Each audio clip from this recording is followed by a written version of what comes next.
Hey, Jason, welcome to Young and Profiting Podcast. It is a pleasure to be here. You're known as the $250 million webinar man. So many influencers have a mastermind now, but you are actually the pioneer of it. Tell us about your e-classes. Alex Hormozi says, my course he bought from me called Genius Webinars was the greatest course on offer creation he ever seen. The e-class to me was that model of using a webinar to sell a series of webinars. If I can give you one webinar for free that gives you a taste of what it's like to be on my webinar, and then say, if you like that, here's 12 more of them. You've essentially given them the product before they have to pay for it. It's an easy sell to make if you do that right. Chris Voss came on the show and he actually had a totally different perspective, and he said that he is not giving away anything for free anymore. And so I would love to hear from you why you shouldn't be afraid of giving away your information for free. Chris and I get along pretty well, even though we have a lot of fundamental disagreements on things.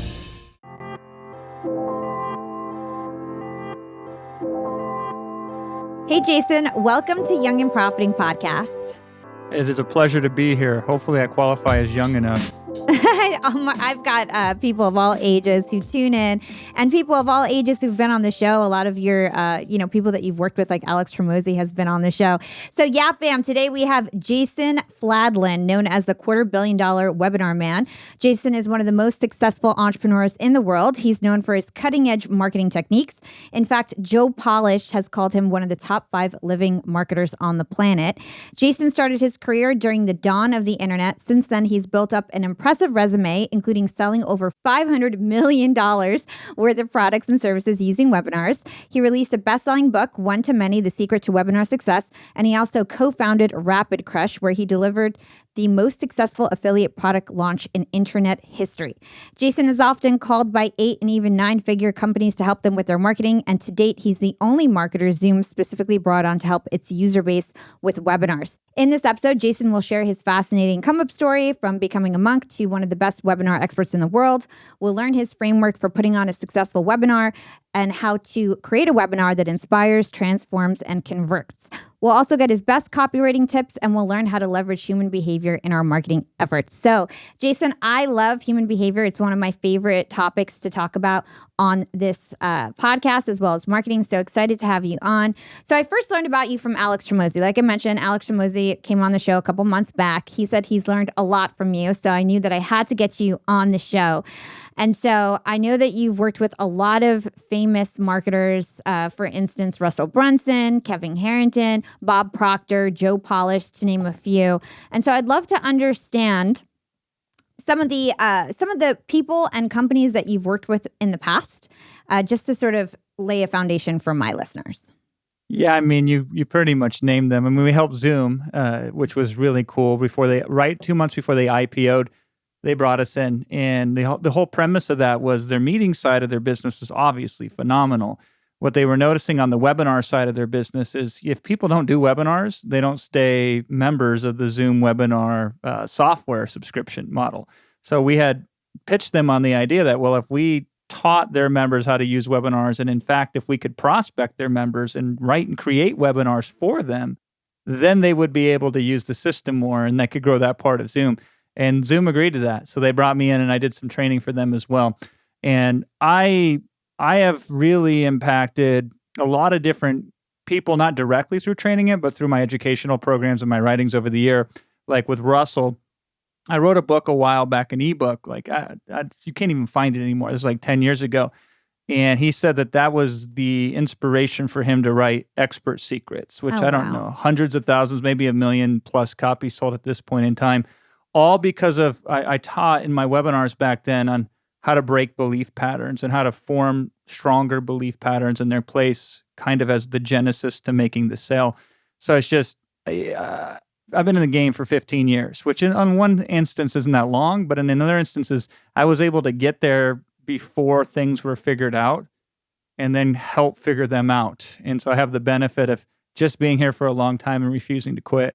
Yeah, I love that. And I was really curious to understand how you learned all of this material. Was it self-taught? Because all of the great marketers of today, Alex Hormozi, Russell Brunson, these are people that a lot of us look up to as entrepreneurs, online entrepreneurs. Who did you learn from?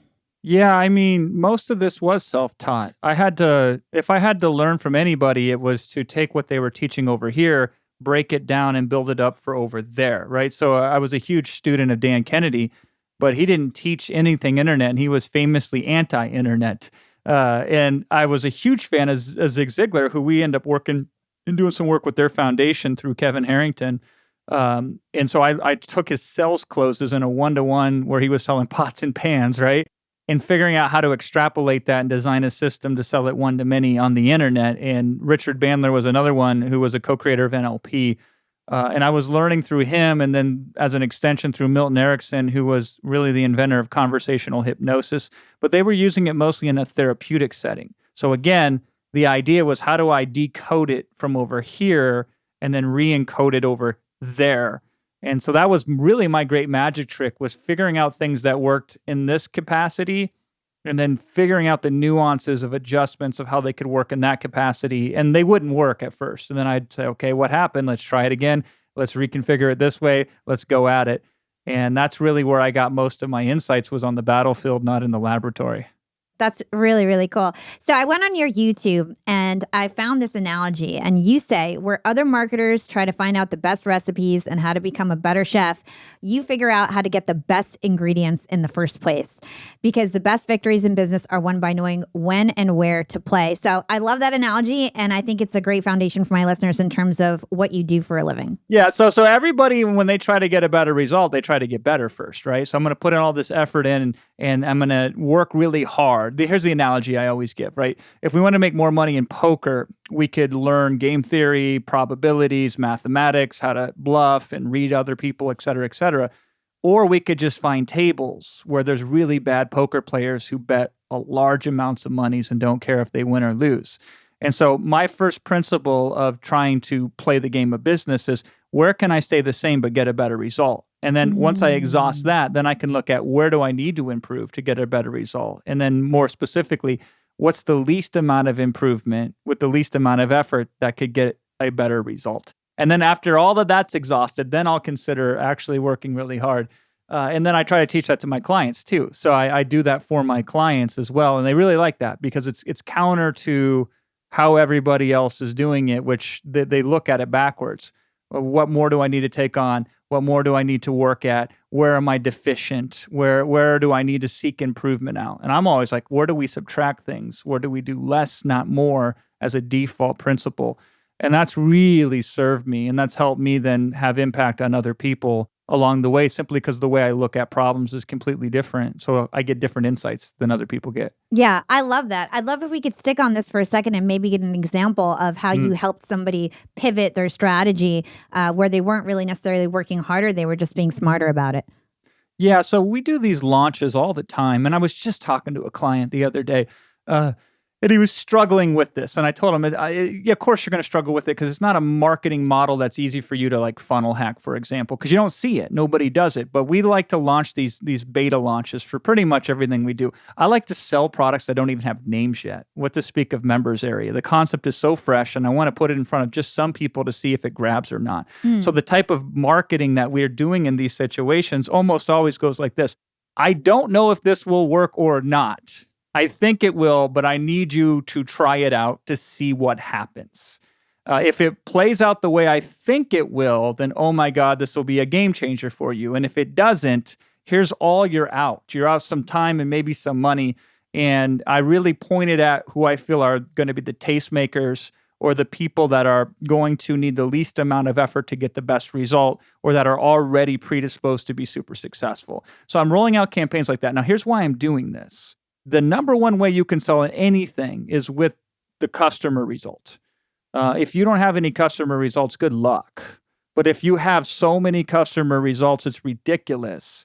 Then you don't have to be that good at marketing to get the benefits of marketing. I mean, I'm here as a result of the impact that I had on Alex Hormozi. I didn't have to go and chase you down and beg to get on your podcast. Like, you hit me out of the blue. I saw it. I'm like, this is a good podcast. I want to be on this thing, right? And that's how I like to play it. So we have to create success stories first.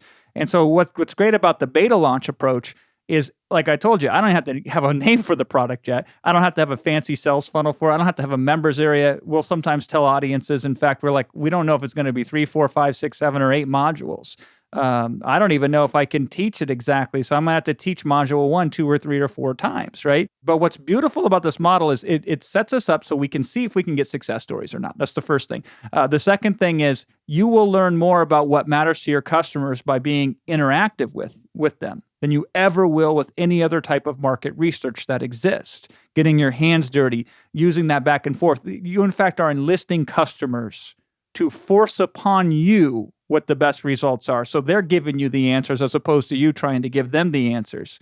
And then what I really like, and this is what I was telling the client of mine, his name is Justin, because Justin's like, we're gonna launch this in beta, like you're saying, Jason, because here's the exact scenario that was playing out in his mind. He's built up this really successful e-commerce business, and he's just killing it over there. But he's got this itch that won't quit. He also wants to teach. He wants to coach people to start an info style business because he's running. He's using info marketing to sell e-commerce stuff. Mm-hmm. So he's like, I want to be a coach. I want to help people as a business coach, not just teach them how to launch their own e-commerce brand. And I said, cool. This is the way I would do it, Justin. And I told him about this beta launch. I don't know if this will work or not. Maybe I'm good at it. Maybe I can do it. I don't know if I can teach it or not. I'm only looking for a few of you to try this on. Here's the criteria that you need to meet in order for me to even consider this with you. And I just want a handful of you for now, just to make sure I actually like doing this model when it's all said and done, right? Now, all of this should be true because if you think about it, it makes a lot of sense. I see this with clients all the time. They always think the grass is greener on the other side. Or they think that this thing is going to be as easy as the other thing that they did, forgetting all the effort it was to get the other thing to roll down the hill and turn into an avalanche, right? Mm. And so all of this is systematically true. It's also exciting, though, because your customers feel like they're part of the creation process, which makes them even more likely to want to join. And best of all, in my opinion, is what does everybody want? What they can have. And so we set a demand supply skew immediately where there's a whole bunch of you. I'm only going to take on a very tiny few of you. Now people are stepping forward saying, I want to be part of that. And they're going to convince you that they're going to be a good customer and that you should take their money as opposed to you convincing them. Now, you run one of these betas and if it fails miserably, fantastic. You can pull the plug on the damn thing and move on with your life, which is good. Better to learn fast that this was the dead end that you shouldn't invest too many resources in. If it just completely knocks it out of the park, then you change everything else in your business to accommodate because you're like, it's raining money right now. I better go catch as much of that as possible. Or most often, it does good, but there's room for improvement over here, and there's things you now know that you didn't know before. And so we go back to these same audiences, and we'd say, hey, listen, it went really well, but we're not quite sure if we just got lucky or not. So we're only going to take on a few more, and we're going to validate it and try it again just to make sure that there's really something here. And now everybody's dying to get in. And you take a few more on this time than you take on last time, and then this allows you then to know everything about how to sell the product, to know how to position the product. It gives you the success stories. It helps you lay out all of the curriculum exactly as it should be or shape the offer however it needs to be shaped. And then you launch it big. And that's what I like about that. It's so much easier and it's so much more effective. I love that strategy. I love the strategy of a beta launch. It's so funny. I launched my first e-commerce offer. It was a LinkedIn masterclass and it did really well. And I did use this beta strategy in the beginning, but unknowingly, I was like, I only have 20 seats. I'm going to try it at first, see what happens. And people were jumping for it. It was so, it sold so quickly. And then now the fourth time around, I feel like just based on what you said, I've made it too accessible. I need to figure out how to, how to make it less accessible and more like, people want what they can't have. So That's right. That's right. Yeah. Yeah. What's up, young and profiters? Do you have a CRM platform? A CRM tool can help you accelerate business growth by keeping track of leads, improving customer retention, automating daily tasks, and enabling data sharing across your entire organization. If this sounds like what you need, say hello to Brevo, formerly Send in Blue, a platform that helps you build customer relationships across email, SMS, chat, and more. With Brevo, you can easily create customized emails, engaging SMS or WhatsApp campaigns, stunning landing pages, and automated workflows. No matter your goals, Brevo has the complete toolkit to turn one-time browsers into long-term customers. It's the perfect business growth tool for marketers, small business owners, and sales teams looking to build a consolidated marketing and CRM toolbox. I'm especially impressed with Brevo's sales platform. You can automate repetitive tasks from meeting reminders to follow-ups. I'm all about less admin work and more time closing deals. And with all the leads and deals in one place, you can keep a closer eye on your progress and streamline your pipeline. Brevo can also help streamline your sales and marketing efforts. With more transparency and all customer interactions during the buying journey stored in one central location, your team will have a better pulse on what's working and what can be improved. And at the same time, your customers will enjoy a consistent end-to-end experience that keeps them loyal to your brand. And best of all, Brevo's pricing structure is based on the number of emails sent and not the number of contacts stored. This is a game changer when it comes to this type of service. Get started with Brevo for free by going to brevo.com/profiting and use the promo code PROFITING to save 50% off your first 3 months of the starter and business plan. Again, that's brevo.com, brevo.com/profiting, and sign up for free. So let's talk about before you became the webinar man. Like I said, you're known as the $250 million webinar man. I read that you were actually pursuing a rap career beforehand. So tell us about why a young boy in Iowa was into rap music. Well, I mean, your guess is as good as mine. I don't know, right? I guess the heart wants what the heart wants. So I always liked to rap. As far back as I can remember, 7, 8 years old, I was rapping in front of people. And at that point in time, it was the only passion that I had in my life. Now, I'd always kind of treated it as a hobby, though, because I had a very tough upbringing as a child. Many years later, I got my brain scanned by Dr. Daniel Amen, who's like the foremost expert on the thing. Yeah, he came on twice. I love him. He's great. You got him. Yeah. He's the GOAT. He's the greatest. And I'll never forget that because Amen sat down. He came in with me and he had his like lab coat on and everything.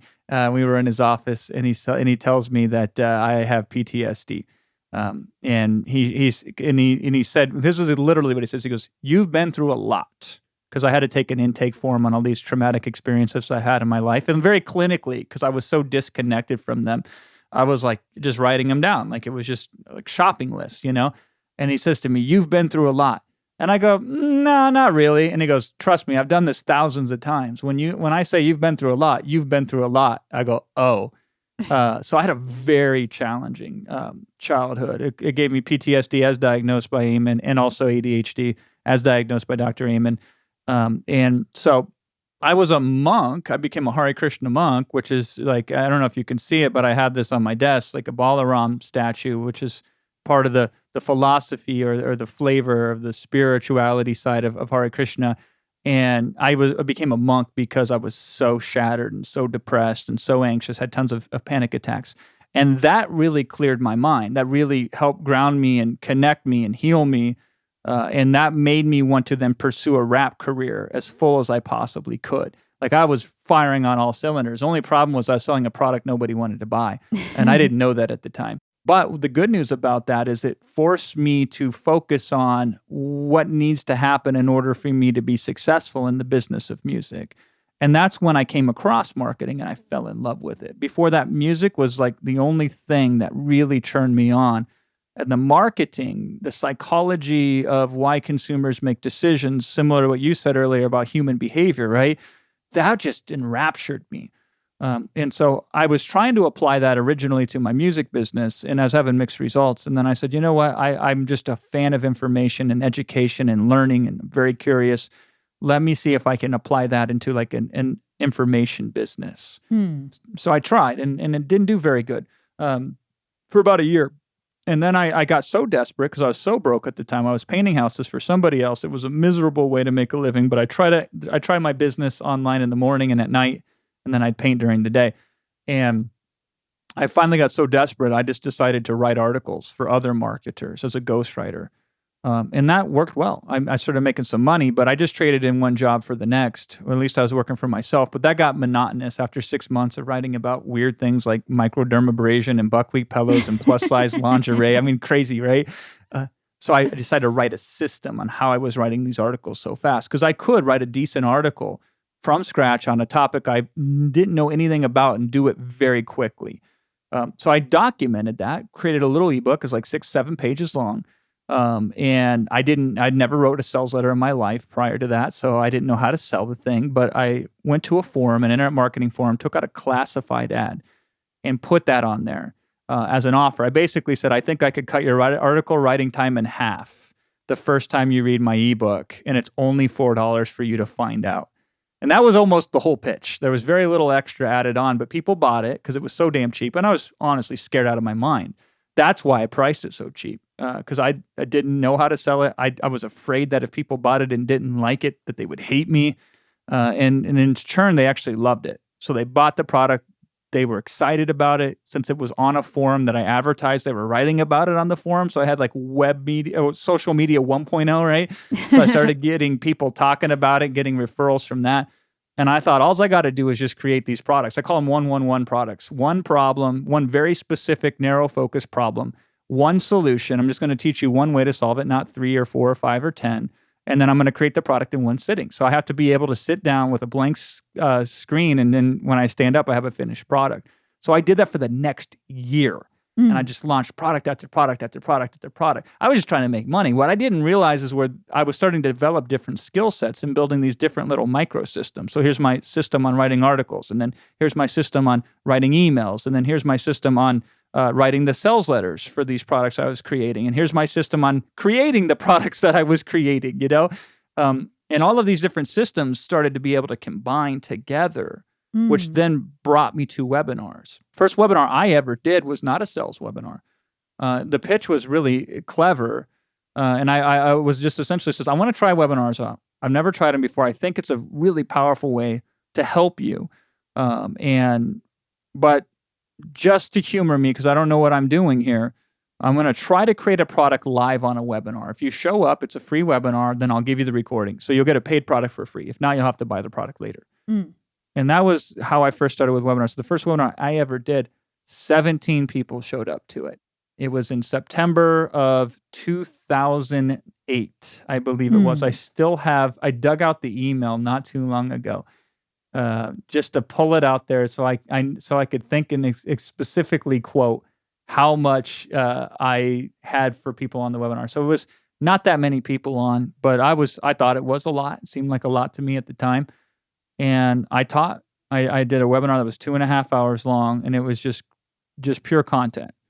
And I sold that product later, and that product sold really well, which was a lesson to me. People didn't show up for free. I came back to them saying, remember I told you I was going to sell this product later? I am. It's going to be $37. However, if you buy it in the next 48 hours, it's just $27. And that product sold more at the time than any product I'd ever sold before in my life, because people saw that they could get it for free, missed it, gave them a second chance, and the pain of wanting to miss it again was too great, so they paid for it. That got me into webinars. I was like, damn, I'm teaching live what I used to teach in products that I was creating, these little products that I was paying for. So it was a nice, easy transition to webinars.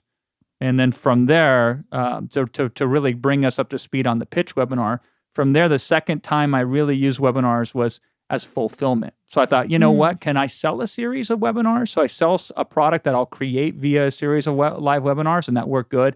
And then finally, I used a webinar to sell a series of upcoming webinars. And that was the first time I ever did a webinar where I pitched a product on it.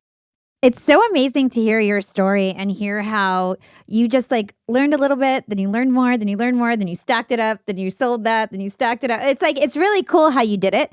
And I know that you are the pioneer of something called e-classes, which in my mind is sort of the precursor of masterminds. I have a mastermind. So many influencers have a mastermind now, but you are actually the pioneer of it. Tell us about your e-classes.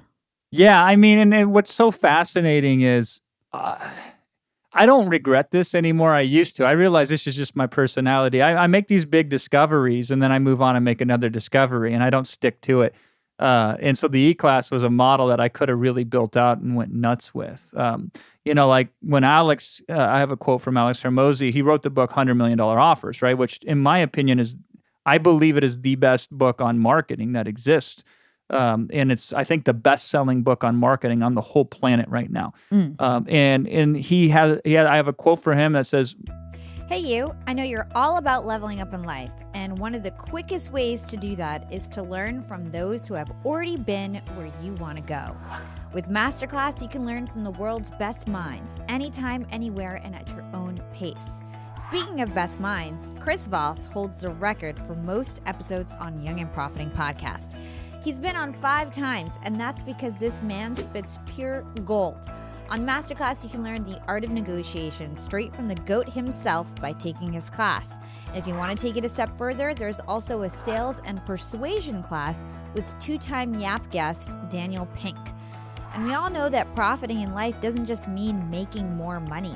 With Masterclass, you can brush up on your art, cooking, or storytelling skills. With over 180 classes from a range of world-class instructors, that thing you've always wanted to do better is just a few clicks away. I have to be honest, and this is a little bit embarrassing, but for the longest time, I thought that Masterclass was this super fancy, expensive platform. I would always get served ads from Masterclass because, as you might have gathered, I have a lot of overlap in terms of their instructors and my guests, and I was very tempted to take these Chris Voss and Dan Pink classes in particular. And finally, by the grace of the universe, I took action, and to my surprise, their annual membership is super affordable, starting at just $180 for the entire year. I mean, this is what we spend on sneakers or a dinner date. Masterclass is just as fancy as I always imagined. It has a clean, modern interface, beautiful videos, and easy to navigate 10-minute modules. But honestly, I'm really blown away by the value. Just one class in, and Masterclass feels like it's paid for itself. And now I'm using Masterclass in ways I never even imagined. For example, Naomi Campbell has a modeling fundamentals class, and I'm going to take it before my next photo shoot. If you catch me on the cover of Vogue, you can thank Masterclass. I highly recommend you check them out. Get unlimited access to every class, and as a Yap listener, you get 15% off an annual membership. Go to masterclass.com/profiting now. Again, that's masterclass.com/profiting for 15% off Masterclass.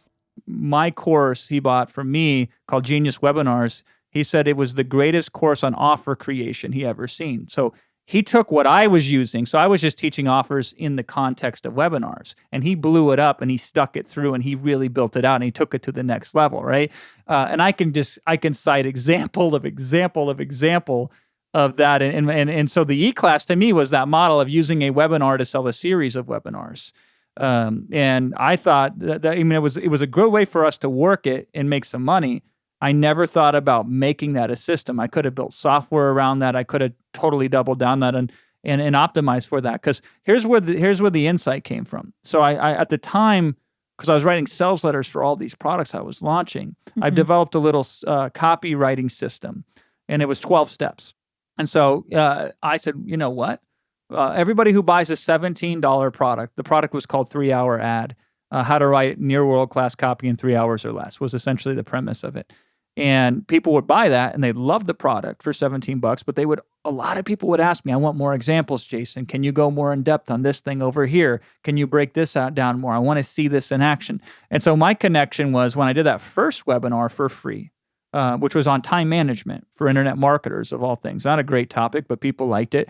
I thought, what if I took the 12 steps of my copywriting program, turned that into 12 webinars, a series of webinars, one per week for 12 weeks, and then sell that exactly back to the same people who just bought the front-end product, the ebook, the $17 one. And so I call that an e-class, copy e-class. And then I did product e-class. We just, hilariously enough, because I launched product e-class like in 2008 or 2009, we just relaunched it again. That thing's been going for 14 years now, and I update it every couple of years.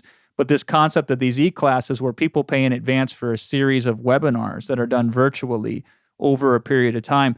What I didn't know, all of this I learned in hindsight. I'm just taking action and seeing what happens and just trying to optimize for it, is it made sense how easy of a pitch it was. If I can give you one webinar for free that gives you a taste of what it's like to be on my webinars, and then say, if you like that, here's 12 more of them, which is, by the way, I learned too much. I learned that later on. It's like 6 to 8 is ideal. But you're selling a taste of what it's like to be your customer before somebody has to be your customer. And if they enjoy that taste, then you've essentially given them the product before they have to pay for it.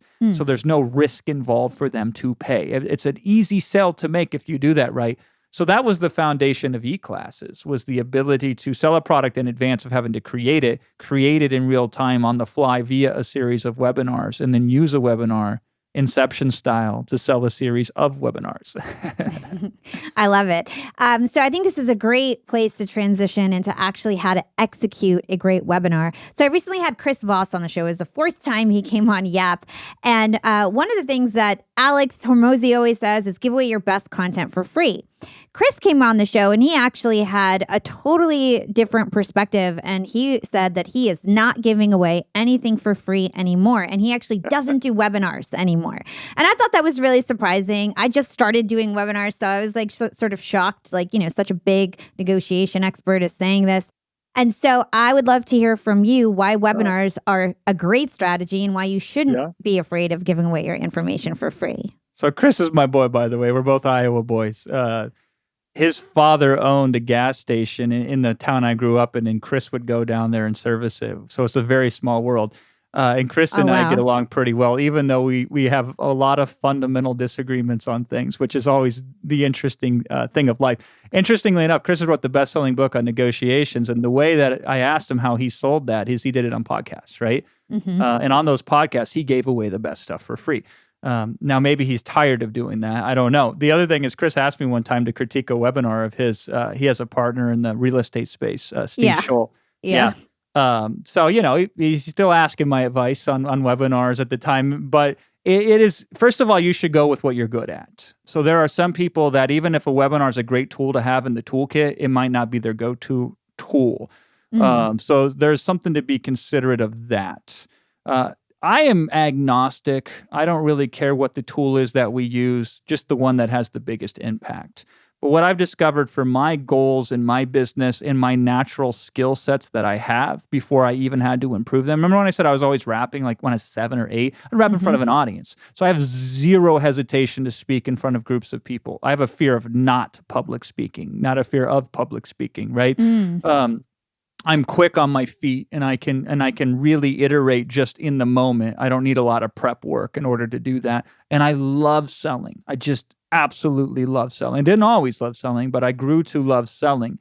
And so that's kind of where I'm coming from when I like the webinars. And then the business model that I have is our goal is to find and offer up what we think is the best product to the market.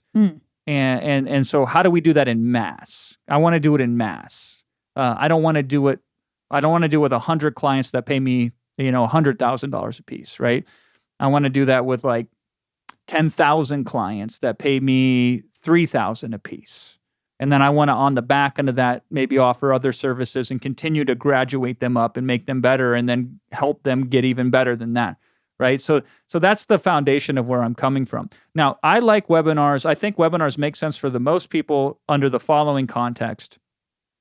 So I do not like advertising that doesn't give value in it. Most advertising you see, there's no value in there. It's all sales. Mm-hmm. So then the thing is like, you have to take a chance on me. I'm annoying you right now with advertising, and then hopefully I'll make up for it with the product you purchase.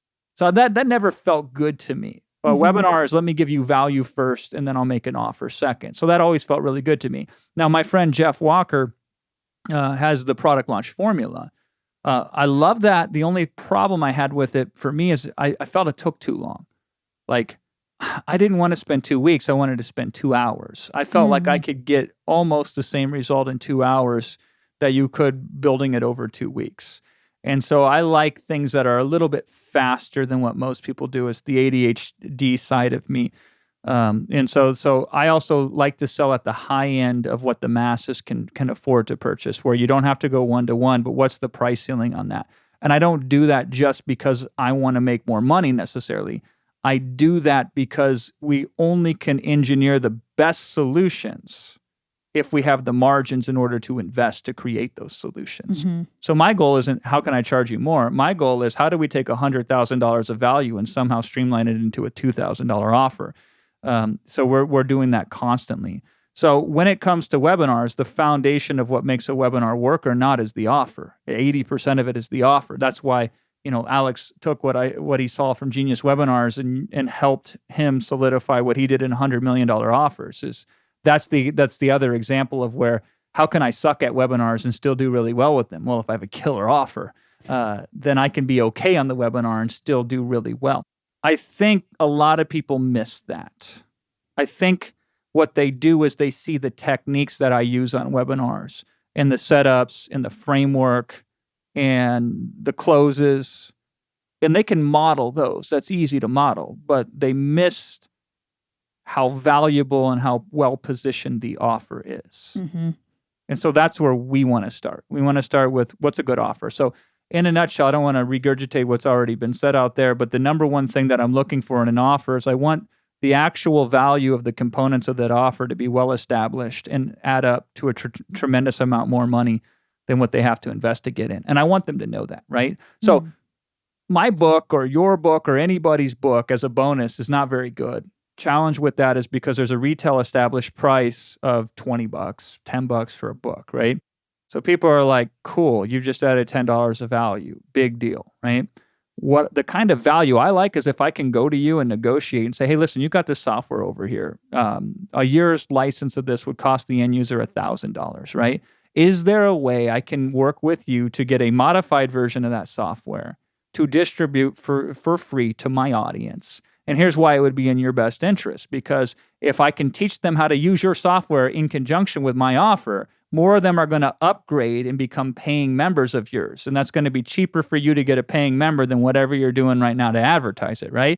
And 9 out of 10 might say no, but 1 will say yes. And if I'm selling a $500 product and I'm giving $1,000 worth of software away for free, game over.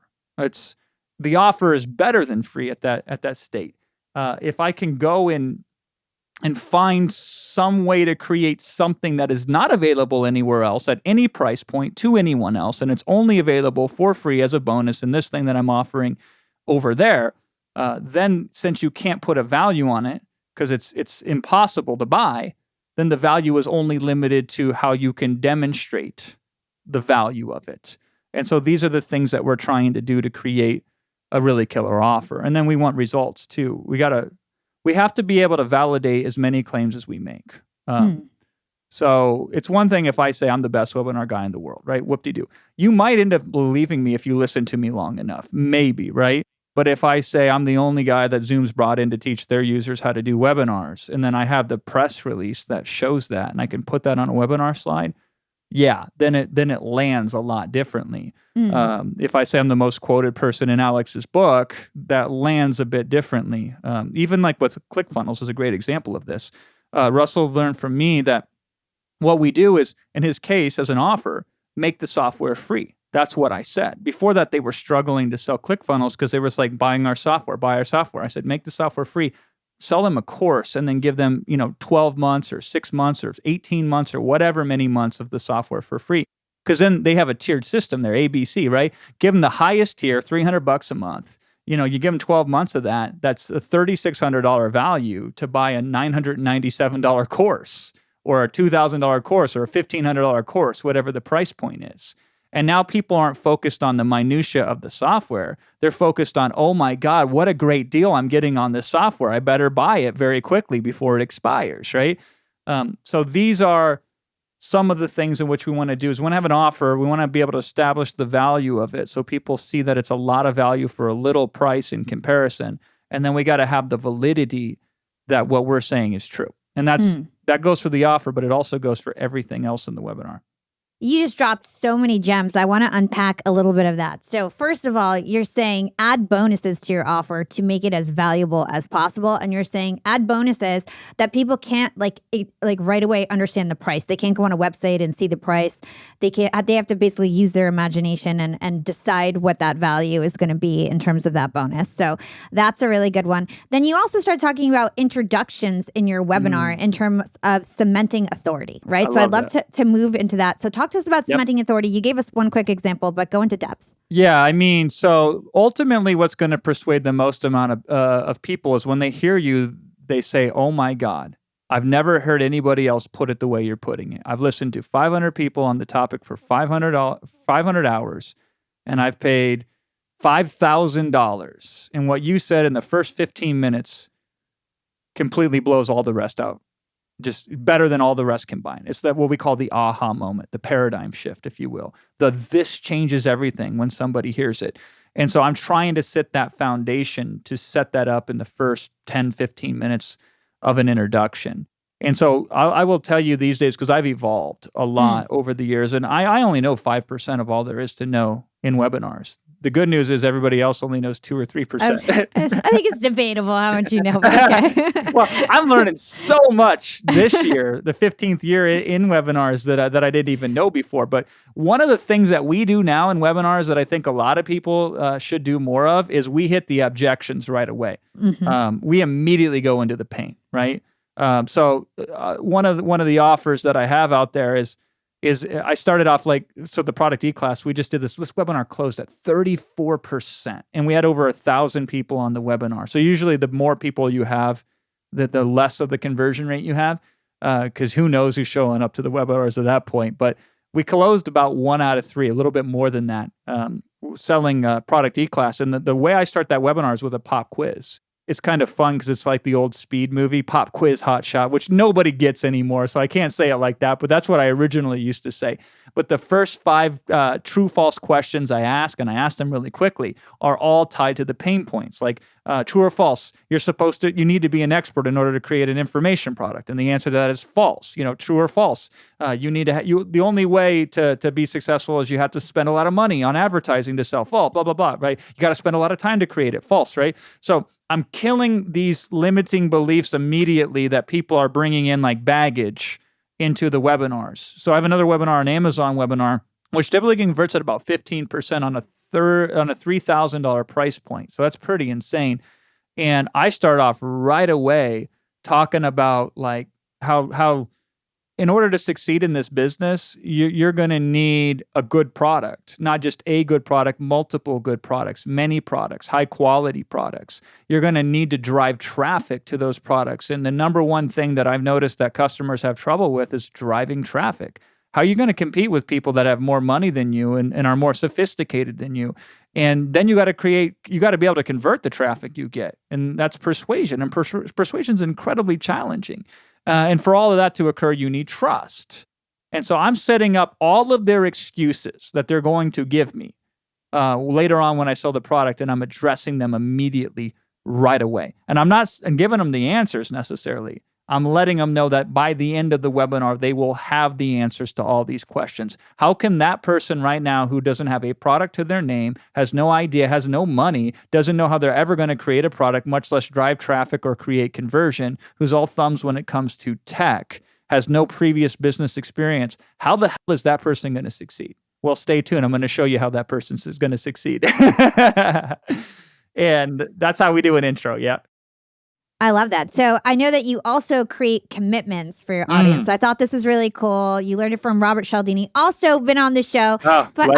Fun fact about Robert Cialdini is that he wants to create a course with me. So you're the webinar man. I'm the LinkedIn girl. So he wants to create a LinkedIn social influence course with me, which I'm so excited about because like you said, he's the GOAT when it comes to persuasion. So tell us about what you learned from Robert in terms of creating commitments. Yeah, and it was funny because I actually got to meet Robert and his wife, Bobette, and they're so sweet.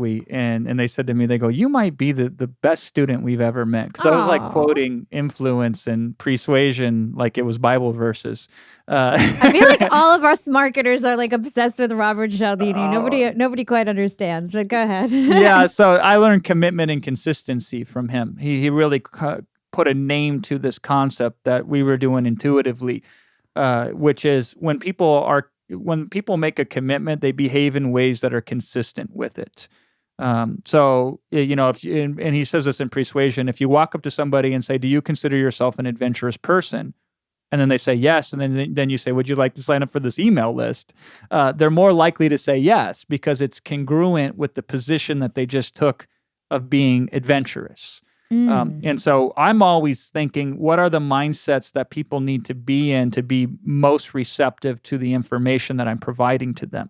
And so we get commitments on that. So the product E-Class pitch goes like this, essentially. I mean, the introduction, I call it all the pitch, but in the intro, I say, here's my agenda today. I have 2 things that I want to have happen. The first thing is my goal is to show you how to do blank before the end of this webinar. In my particular case is I'm going to show you how you can create a high quality information product in 2 hours or less that you can go out and sell and make tens of thousands of dollars. I'm going to lay that bare. That's the first agenda that I have on this webinar here today is to show you how to do that. And then I say, my second agenda is to sell you something. I said, however, if I don't make good on my first promise, then I don't want you to buy anything that I ever offer to you on this webinar or any webinar for that matter. However, if I do make good on my first promise, where I actually show you and you believe that you can do that, then you should feel obligated to purchase what I'm offering you at the end. And then I tie it down. This is where we get commitment. I go, does that sound fair? Or deal, ? Something along those lines. And people say yes. The whole premise of the true-false opener in Product E-Class is to get them to interact and make commitments, to say things like true and to say things like false. We don't want to have presentations. We want to have conversations. That's what I've always say about webinars. And so even if I'm not directly interacting with you, I'm always throwing it to you for consideration. I'll say, how does that land with you, for example? Or I say, I've noticed that there are 3 types of people that we encounter when it comes to X. There are 1, there are 2, there are 3. Which of these 3 do you think best describe you? And I'm trying to get them to put stuff in the chat, but that's less important than if I can have them mentally. In my head, I want to see them nod in their head, yes, at certain key instances. And so I'm getting these interactions with them. So I'm not just talking at them. I'm communicating with them. And then I'm getting them to say things and agree with them, as opposed to me saying things and them just agreeing with me. And I think this commitment is one of the biggest lost arts that we see. Every single time I make a very powerful point on a webinar, I tie it down with a commitment phrase. I'll say, so can you see yourself doing this? Or now that you know this, does that make a little difference in your life or a big difference in your life, right? Or I'll say, when's the first opportunity you can see yourself putting this into action? And now people are looking at the future in the present, and they're not just agreeing with you, they're seeing themselves in their mind first do what you're teaching. So therefore, when you ask them to do it for real, it feels a lot more comfortable. And so let's dig on that a little bit. It's really important for people to understand that there's hope for the future. Why? Oh, God, yeah, right? So here's the reality. Almost anything you sell to almost anybody, they're trying to escape pain. Their life is miserable. Nobody goes to a therapist and says, hey, listen, I'm doing really good. I want to go great. Like, hook it up, right? They go to a therapist because they're depressed. They can't even get out of bed in the morning and brush their teeth. It's gotten that bad. They're doing it out of desperation. So almost everybody who's spending serious money is doing so to escape a massive pain. So we got to meet them in the pain. This is the biggest mismatch I see with successful entrepreneurs selling to audiences who aspire to be successful just like them. Is, the successful entrepreneur, their life is easy related to that issue that they're teaching about, and their audience related to that issue, their life is very hard. So we spend a lot of time in the darkness. We help them get out of hell before we get them into heaven, right? But there has to be some heaven too. There has to be a reason to fight for today with the hopes that there's a better tomorrow. So most people do one or the other. They're all pot of gold at the end of the rainbow when they're mismatched with their audience who's suffering, or they stay in suffering. They take their headache and they turn it into a migraine, and then they sell them a Tylenol, right? Like, we got to do both, because making the sell is only the beginning of the journey. If I make the sell and I don't help you as a customer, I'm doing myself no favors, because I'm not creating the capacity for you to want to do more business with me in the future. I'm actually designing it so you do less business with me in the future. We run a mastermind. It's called Driven. It's $25,000 per member, and we do 4 in-person events. And we just did one a couple weeks ago. And Pace Morby was one of the guests. If this guy ain't going to be a billionaire soon, I don't know who is. Dude is just killing it. And I was interviewing Pace from the stage, and he's talking about how his customers in their community meet other customers and then get married. And then they have a baby. And then I joked from stage, I said, oh, a future customer, right? And everybody thought I was joking, and I was, but I wasn't completely joking. I'm like, that is a future customer. 2 customers getting married to have a baby. You are literally creating a population of future customers. And that's what I want. So not only does commitment and consistency move through the purchase into the action phase, which increases your success stories, but this whole concept of if we just scare them into buying, we might get their money once, but we didn't empower them. We've actually created trauma. So we got to sell the hope that tomorrow will be better today, and then we have to anchor that down and build upon that in the actual product to see it through so we can make more money and serve more people in the future. Could you describe what you mean by anchor and the concept of anchors? Yeah. So this one's a little tricky, right? We'll start with price anchoring because that's the easiest way for somebody to understand the concept of anchoring. There was a study done where they asked a group of people, what's the last 2 digits of your social security number? And then after they asked them that, then they would say to them, how much do you think this house over here appraises for? And what they discovered, and this is fascinating, is people with higher digits, the last 2 digits of their social security number, looked at that house and appraised it at a higher value than people with a lower digit.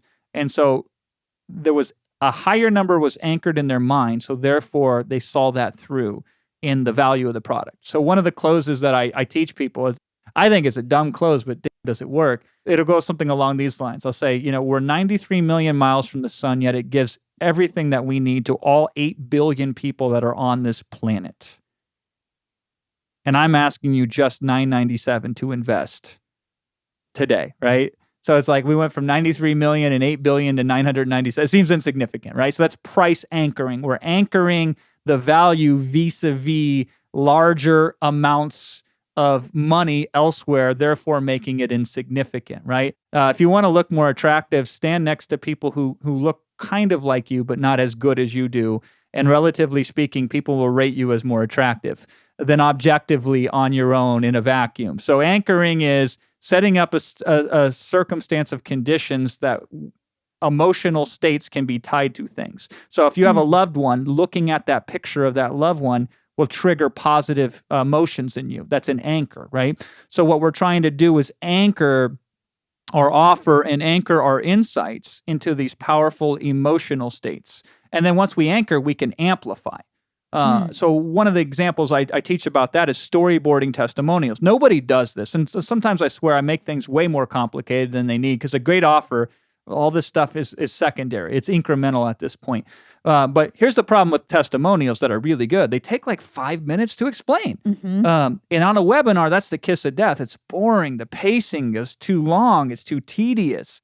And so to solve that problem, I started storyboarding testimonials. So I'd bring up the testimonial and only share a little tiny bit of that in the introduction. And then in the middle point, when I was teaching something that this person did in the testimonial perfectly, after I teach it, I would tie it down by bringing that testimonial back in and unpacking the story a little bit more. And then when it came time to make the offer, at some point strategically in the offer, I would reveal that testimonial and I'd tell the final portion of the story. So here's how that worked so well that I didn't realize it at first was I was anchoring it. When somebody saw that testimonial the first time, whatever emotional state I could set that they could evoke towards that and lock it in, I would just have to show the picture the second time on the slide, and that would immediately engage that emotional state again, just like that, would bring it back. And then I would amplify it because I would build upon it. And then I'd do it a third time. I could, then now I'm bringing back an even more powerful emotional state and taking it to the next level still. And so anchoring it and then amplifying it. So what I didn't realize is I was just trying to make the testimonial more interesting, but be able to tell more of it. What I discovered was now I have 3 testimonials, even though it's one person. They still treated it like 3. So I got 3 times the amount of testimonials from the same amount of people. But also, qualitatively, they landed stronger because of that anchor effect. And so we are trying to anchor the things that will allow people to move forward towards our products and purchase them and be successful with them. And we're trying to anchor these lesser states, by the way, with behaviors that they should no longer engage in. So we can anchor the feeling of fear to procrastination. So now they're more afraid to procrastinate than they are to take action. And then as a result, action occurs automatically.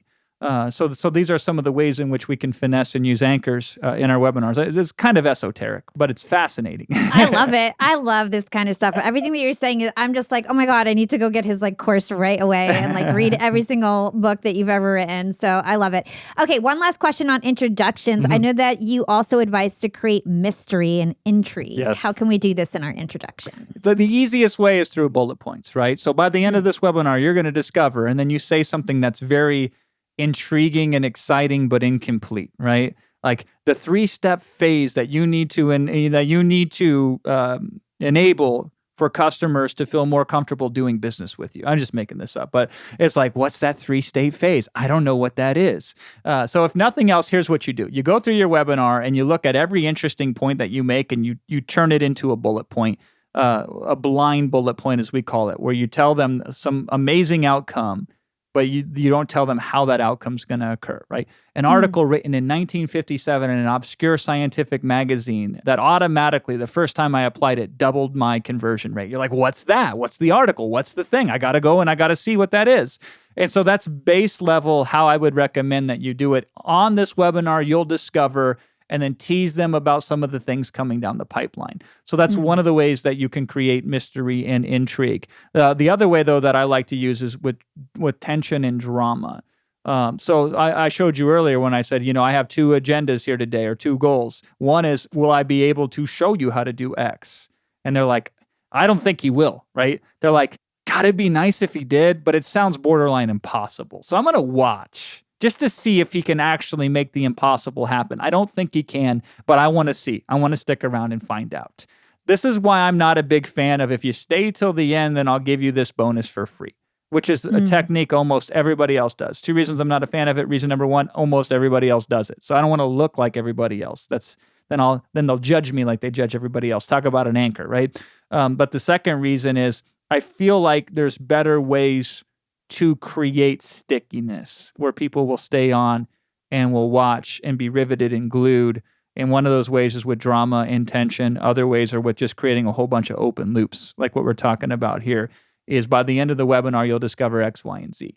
And they're like, I got to stick around and figure out what that is. And even with the testimonials, when you storyboard, you can say, and that's how John started, wait till you discover what John did next. And they're like, oh my God, I got to stick around and figure out what that is. This is, by the way, like in articles and on social media, like 7 ways to blank or 9 tips for blank or the 4 things you should never do with blank are so attractive because there's 4. Right now, you don't know what those are and you want to collect them.